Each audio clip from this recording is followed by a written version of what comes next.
अस्सलामु अलैकुम। कैसे हैं आप सब? उम्मीद करता हूँ ठीक होंगे। तो आज का मुद्दा यह है कि आखिर क्या है यूनिफॉर्म सिविल कोड।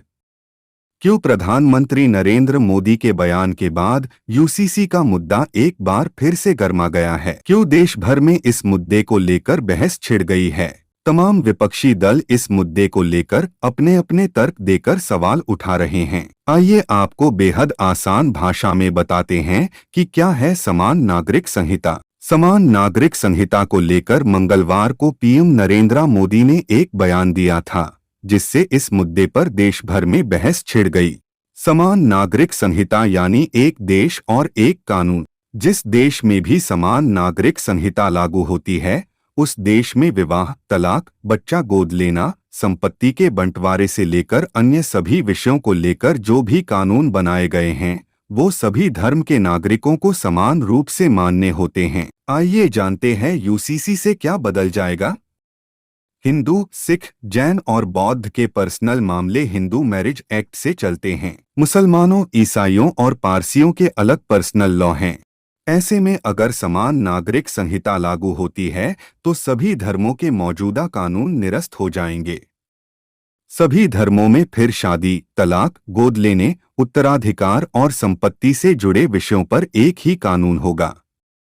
यानी इस बार भी मोदी सरकार धर्म की राजनीति ही खेल रही है, क्योंकि इसका सीधा निशाना मुस्लिम समुदाय के ओर ही जाता है। यूसीसी लागू होने पर सभी धर्म के लोगों पर और उनके अपने निजी कानूनों पर क्या असर होगा, ये देखेंगे।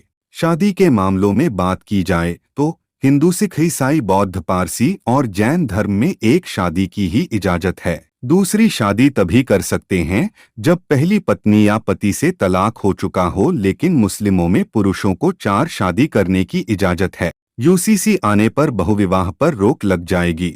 गोद लेने का अधिकार। कुछ धर्मों के पर्सनल लॉ महिलाओं को बच्चा गोद लेने से रोकते हैं। मसलन मुस्लिम महिलाएं बच्चा गोद नहीं ले सकती, लेकिन हिंदू महिला बच्चा गोद ले सकती है।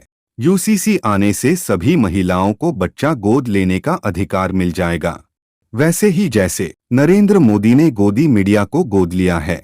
और तलाक में हिंदू समेत कई धर्मों में तलाक को लेकर अलग अलग नियम हैं। तलाक लेने के आधार अलग अलग हैं। तलाक लेने के लिए हिंदुओं को 6 महीने तो ईसाइयों को 2 साल तक अलग अलग रहना पड़ता है, लेकिन मुस्लिमों में तलाक का अलग नियम है। यूसीसी आने पर ये सब खत्म हो जाएगा।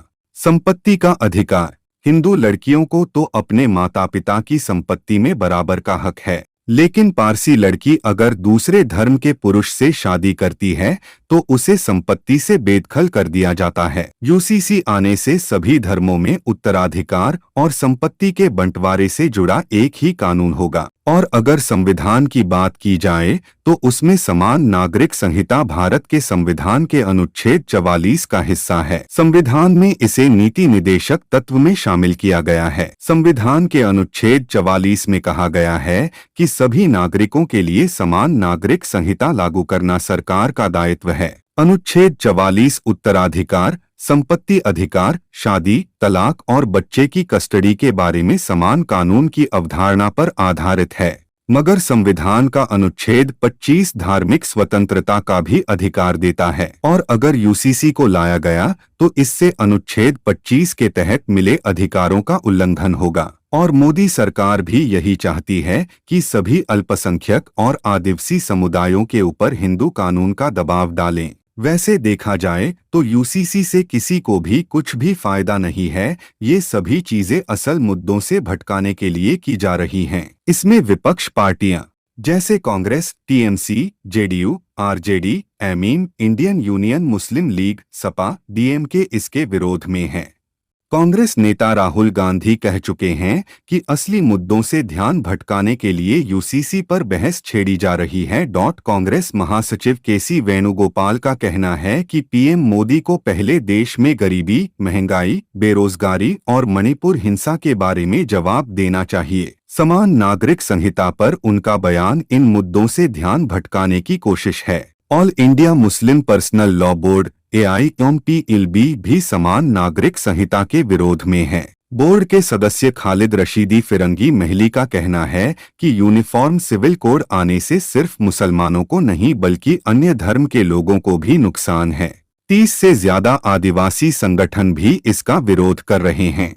आदिवासी संगठनों का मानना है कि यूसीसी के आने से उनकी परंपराएं और प्रथाएं और कानून खत्म हो जाएंगे।